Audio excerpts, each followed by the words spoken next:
The installation of satellite links, however, did not solve the problem, which actually formed part of a larger problem involving politics and financial resources. For while the project team could get a signal onto campus, it had no means of distributing the signal throughout the campus. The solution involved adopting a recent development in wireless communication called packet radio, which combined the basic notion of packet switching with radio. The project used this technology to get the signal from a point on campus where it came down, an earth station for example, into the libraries, because it found that wiring the libraries, especially the older marble buildings, would cost $2,000 minus $5,000 per terminal. Brownrigg noted that, 10 years ago, the project had neither the public policy nor the technology that would have allowed it to use packet radio in any meaningful way. Since then much had changed. He proceeded to detail research and development of the technology, how it is being deployed in California, and what direction he thought it would take. The design criteria are to produce a high-speed, one-time, low-cost, high-quality, secure, license-free device, packet radio, that one can plug in and play today, forget about it, and have access to the internet. By high-speed, Brownrigg meant 1 megabyte and 1.5 megabytes. Those units have been built, he continued, and are in the process of being type certified by an independent underwriting laboratory so that they can be type licensed by the Federal Communications Commission. As is the case with Citizens Band, one will be able to purchase a unit and not have to worry about applying for a license. The basic idea, Brownrigg elaborated, is to take high-speed radio data transmission and create a backbone network that at certain strategic points in the network will gateway into a medium-speed packet radio, i.e., one that runs at 38.4 kilobytes, so that perhaps by 1994 to 1995 people, like those in the audience for the price of a VCR, could purchase a medium-speed radio for the office or home, have full network connectivity to the internet, and partake of all its services, with no need for an FCC license and no regular bill from the local common carrier. Brownrigg presented several details of a demonstration project currently taking place in San Diego and described plans, pending funding, to install a full-bore network in the San Francisco area. This network will have 600 nodes running at backbone speeds, and 100 of these nodes will be libraries, which in turn will be the gateway ports to the 38.4 kilobyte radios that will give coverage for the neighborhood surrounding the libraries. Brownrigg next explained Part 15.247, a new rule within Title 47 of the Code of Federal Regulations enacted by the FCC in 1985. This rule challenged the industry, which has only now risen to the occasion, to build a radio that would run at no more than 1 watt of output power and use a fairly exotic method of modulating the radio wave called spread spectrum. Spread spectrum in fact permits the building of networks so that numerous data communications can occur simultaneously, without interfering with each other, within the same wide radio channel. Brownrigg explained that the frequencies at which the radios would run are very short wave signals. They are well above standard microwave and radar. With a radio wave that's small, 1 watt becomes a tremendous punch per bit and thus makes transmission at reasonable speed possible. In order to minimize the potential for congestion, the project is undertaking to implement software which has been available in the networking business and is taken for granted now. For example, TCP/IP, routing algorithms, bridges, and gateways.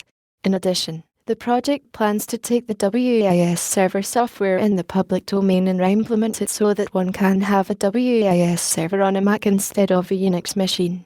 The MEMX Research Institute believes that libraries, in particular, will want to use the WAIS servers with packet radio.